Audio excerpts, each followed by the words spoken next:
Ronny Munroe. How's it going with you in the world of music?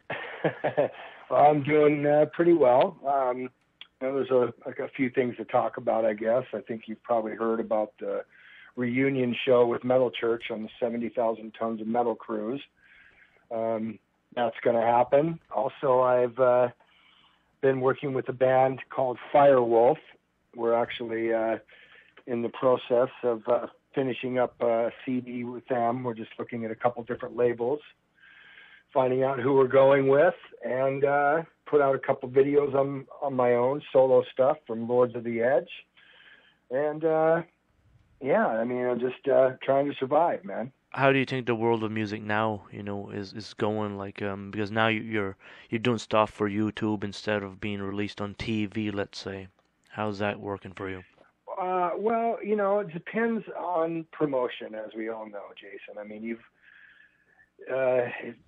whether you've got people working for you or with you or whatever it is. I mean, you've got to be on the internet. You've got to make a presence and whatnot. And things are different than it used to be. They really are, especially for a mid-level artist such as myself. So, basically, I just go into every day trying to have a positive attitude about everything, and I just keep plugging away. On my gravestone, if I ever have one, it's definitely going to say persistent. That's the only way you can survive, man. A little bit about Metal Church. 70,000 tons of metal. Did you play on a cruise ship before? No, I've never played on a cruise ship. I've been on one, and I sang karaoke on one.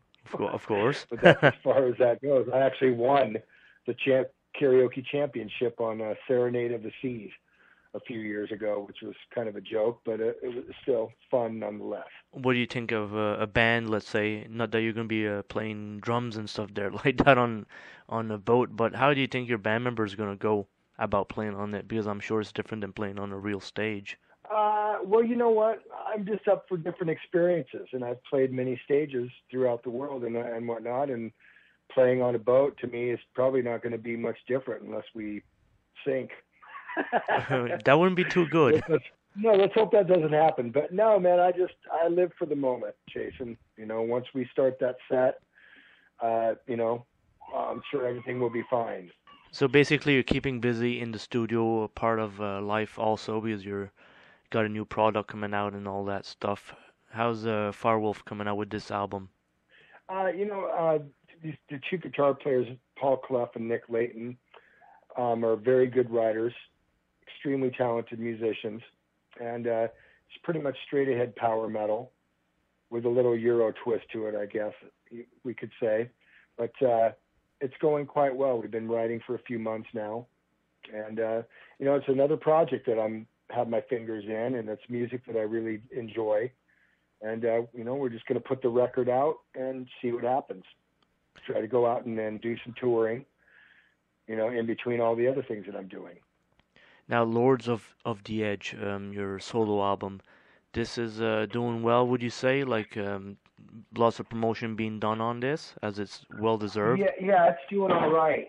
Lords of the Edge. Yeah. Has it been selling? It's done better than The Fire Within, my first release.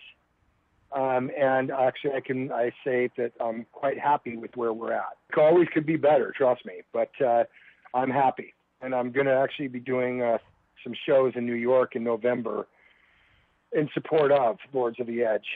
And then after I do those, I'll pretty much close the book on that, close the chapter, if you will, on Lords of the Edge, and start to rehearse and whatnot with Metal Church and get ready for that. And with Metal Church, we're going to see a new album in the future, do you see?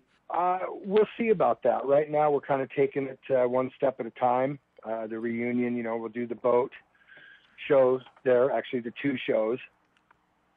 And, like I said, we'll take it one day at a time. We'll see how that goes. We're all still friends within the band and whatnot. So back to where I was at. We're all still friends. We've all kept in touch. And, once we get on stage, I'm sure everything is just going to be great. And it'll be good to see the guys again. And then we'll start planning for the future after that, depending on how everything goes. And with a name like Metal Church, too, I'm sure it's going to be attracting newer fans, too, that are just discovering the band. with this wonderful thing we call the internet, and not only the True. diehards. Yeah, that's true, Jason. So we're looking forward to that, and of course, Metal Church is a pretty big name in the metal world, and it's an honor for me to be fronting the band and actually getting the second opportunity to do so. And if and when if we after the cruise, if we continue on and whatnot, well then we'll just make sure that we do things the right way so we can be around for a few years. So yeah, on the internet, there's going to be a whole bunch of new discovery. And so we're looking forward to that. Not only do we have our older fan base, but now they've got their kids that are teenagers and whatnot. That's a whole new brand new fan base, that they can turn their friends onto. So, yeah, it's a good thing.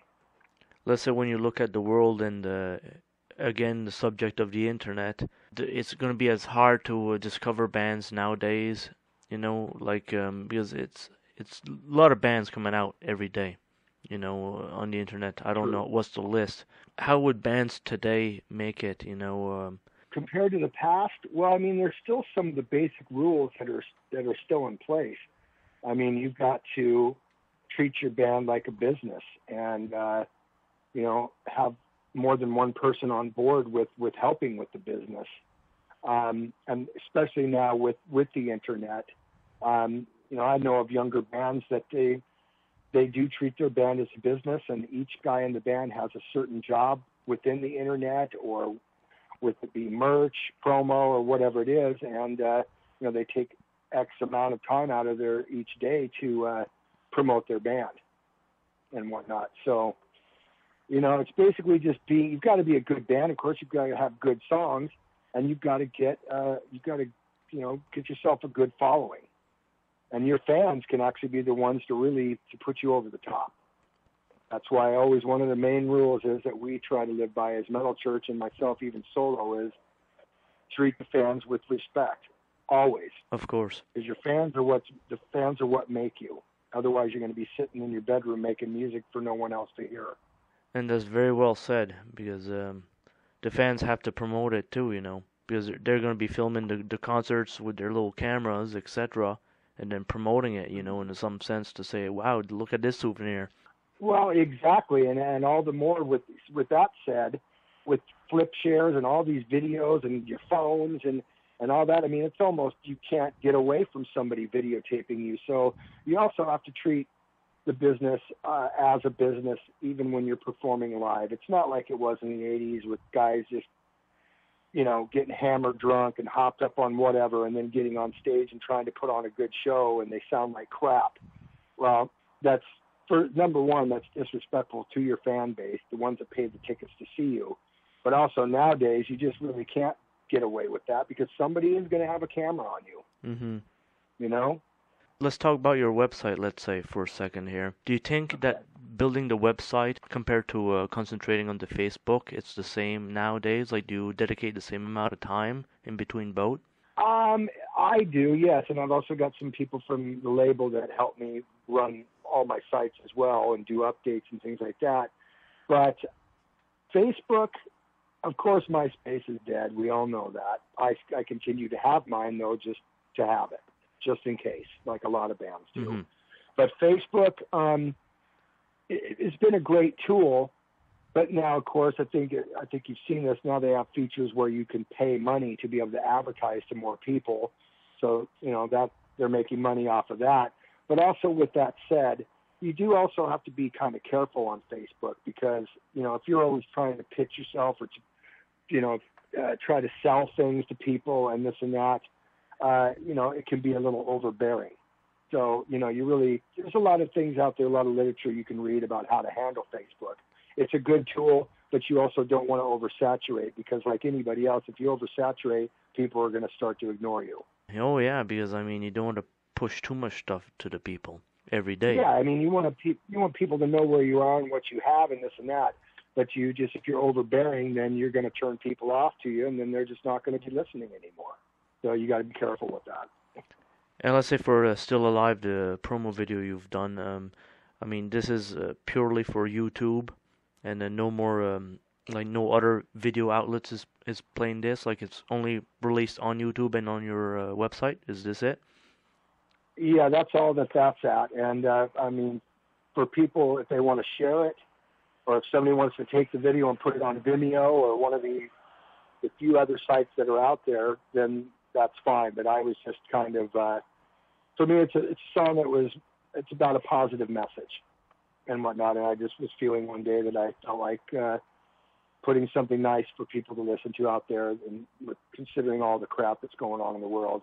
There's a lot of negativity, a lot of people in a bad mood, and the economy and this and that. And I basically just wanted to put that out there to say, hey, look, at least you're still alive. Mm-hmm. Is kind of my message behind that. But feel free to share the video. Let your readers know and whatnot. I would like them to share all my stuff if they're into it. That would be much appreciated. And also, let's say when the economy gets better, which we hope in not too long, this metal world that we live in is gonna get way better. Would you say so? I think once the economy starts getting better, then everything is going to get better. For the most wise, people's moods will be much better. There will be less stress and this and that. But I'll tell you this: in these trying times, though, that's kind of where heavy metal rises above, in my opinion. Because there's a lot of great songs written because of trials and tribulation. But with that said, hopefully the industry will get a little bit better. And the bottom line is, you know what? I don't think we're ever going to be able to stop downloading. There's just too many people, especially in the younger generation, that don't get it, that don't get that art does need to be paid for. But I truly believe that there's someone who's going to eventually come along with a way to make it less, accessible to people to steal. I mean, one way is to put out LPs, but then again, not everyone's going to want to get a turntable now, are they? I wish they would. It's still a better way to listen to music. But anyway. But Ronnie, when you look at turntables and LPs, in Canada at least, it's starting to get more trendy now. I mean, I'm seeing people buying them. Well, that's a good sign then, man. I mean, I know they've got them here in the States at Costco and different places like that. And actually, there's a record label, I don't remember who it is, that are actually reprinting. They're doing LPs again and whatnot. And you can find them in record stores and all that. And that's somebody's attempt at trying to go back to the old ways. And I'm all for it. In fact, anything that we release or that I release on my next release, solo that is, it's expensive, but I'm going to go ahead and try to do that myself and put out a limited edition and whatnot. And I'm sure if Metal Church does something studio-wise or whatever it is, that we'll end up doing the same, because Kurt, just his newest Presto Ballet record, he did some LPs. He printed some up. So, and that's his vow from now on to any record he ever does, is he's going to make sure that he does LPs. So we'll see what happens with that. It sure would be nice, man, because, as we all know, there's just a lot of theft out there, and not just with music, but with movies and the whole entertainment industry. So hopefully one day that will be fixed.